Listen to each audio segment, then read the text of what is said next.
to remember when we're talking about the labor market and workers and firms and bosses is that when you hire a worker, it's not the same as buying a pair of pants or buying a sandwich. Workers, we already talked about, can decide how much effort to do, and one of the reasons they're going to exert more effort or less effort is based on their feelings of how they're being treated. Right? So if they feel like, hey, this is a great job, I love my boss, um, they're really nice to me, they make sure that I can always, go to my kids' after school things, when I'm sick, they tell me to go home, they're going to provide more effort, right? That's going to change the shape of their best response curve. On the other hand, if bosses are rude, they treat them like children, they are inflexible, then workers are going to have higher disutility, meaning their employment rent is going to shrink, and they're going to lower their effort, right? That's going to flatten their best response curve. So we can think about how the best response curve changes based on how workers feel that they're treated. So if the dark line here is our status quo, then if employees feel like they're treated better, more fairly, then they are going to increase their effort level for any given hourly wage. On the other hand, if they feel like they're being treated unfairly, if they really dislike their job, then for any given wage, they're going to produce less effort. And so this is one thing that I think some employers are better at understanding than other employers.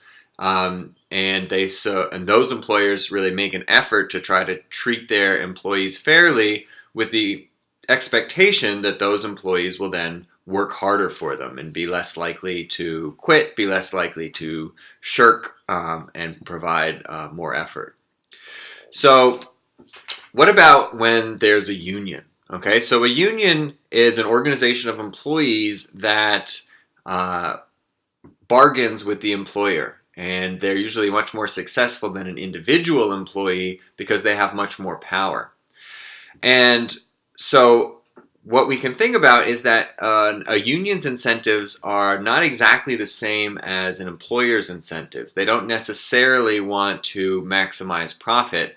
But that said, the existence of a union doesn't necessarily mean that their interests are diametrically opposed to the employer, right? Because they still want the employer to make a profit. They still want them to stay in business because they still want to be able to provide the jobs for workers.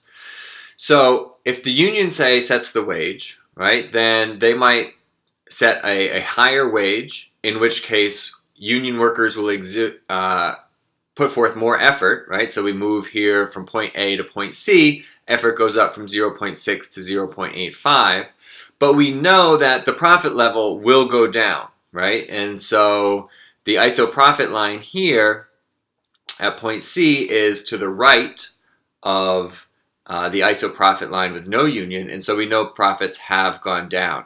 And we do see that profit levels tend to be a little bit lower, executive pay tends to be a little bit lower, and wages for workers tend to be a little bit higher in union companies as opposed to non-union companies in the United States.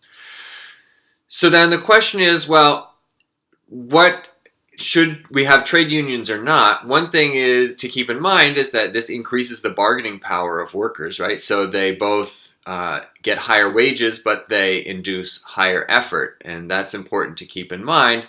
But they also lower the profits for firms, and so firms, especially in the United States, tend to be, not always, but tend to be very anti-union, and we can see that the reason is that they are likely to decrease profits.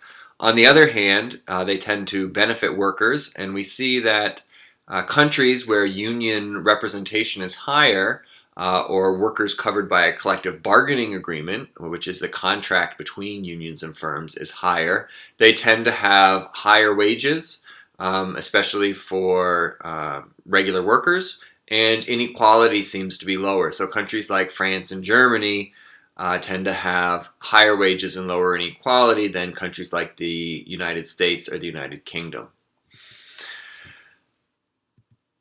That said, we should think about how higher wages may change how workers respond, right? So if they feel like, okay, I'm part of a union, we're part of this company, I'm getting, this is a really good job, I really don't want to lose this job, then that could increase their effort level and shift the best response curve up, right? In which case, the ISO profit line will be higher than if they don't exhibit higher effort, right? It doesn't necessarily mean that it will be higher than no union. It could be, right? Theoretically, it's possible if it shifts it up high enough, but it may or may not be. But it will be higher than if they don't, and then if employees do not respond and increase their best response function.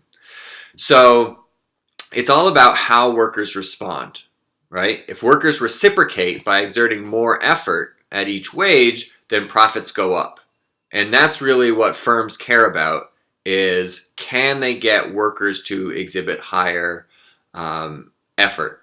And so I think, we could think about sort of multiple equilibria here. One where there's a low wage, low effort, and firms are constantly replacing employees, and one where there's higher wages, higher effort, workers appreciate the firm's goodwill and work harder because of it.